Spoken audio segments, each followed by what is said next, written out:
ચલો સ્વાધ્યાય 1.11 એક લંબચોરસ પાતળી ધાતુની તકતીની લંબાઈ, પહોળાઈ અને જાડાઈ અનુક્રમે 4.234 મીટર, 1.005 મીટર અને 2.01 સેન્ટીમીટર છે. સાર્થક અંકોને ધ્યાનમાં રાખી તકતીનું ક્ષેત્રફળ અને કદ શોધો.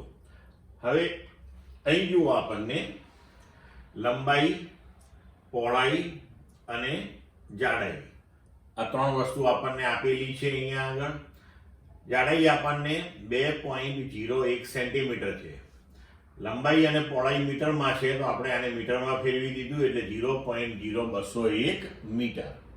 હવે આપણે ક્ષેત્રફળ લઈએ તો લંબચોરસ પાતળી ધાતુની તકતીનું ક્ષેત્રફળ. હવે આ તકતીનું આખું ક્ષેત્રફળ આપણે લેવાનું છે. તો તમે જુઓ કે આપણે આ સૂત્ર કેવી રીતે લખ્યું.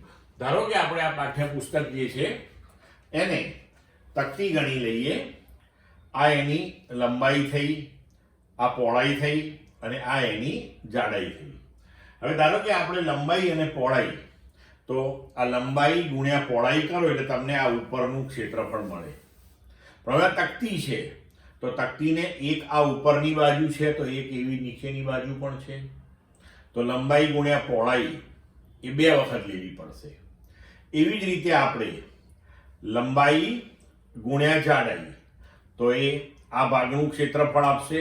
તો એવી આ બાજુએ પણ એક સપાટી છે એટલે એને પણ 2 વખત લેવું પડશે.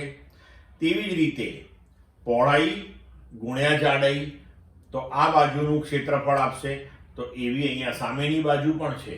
એટલે આપણે અહીંયા દરેક સપાટીનું ક્ષેત્રફળ લઈ અને એને 2 વડે ગુણી નાખ્યું છે.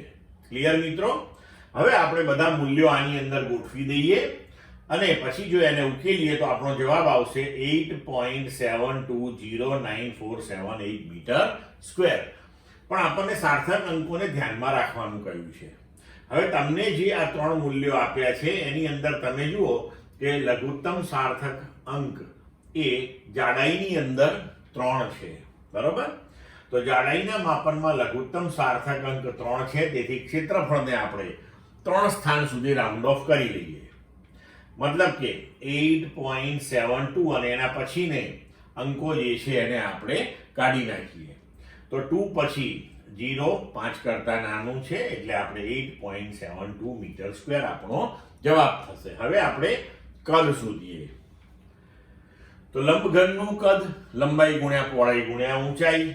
તો ત્રણેય કિંમતો આપણે અહીંયા ગોઠવી દીધી મીટરમાં જ. તો આપણો આન્સર થઈ ગયો 0.085528917.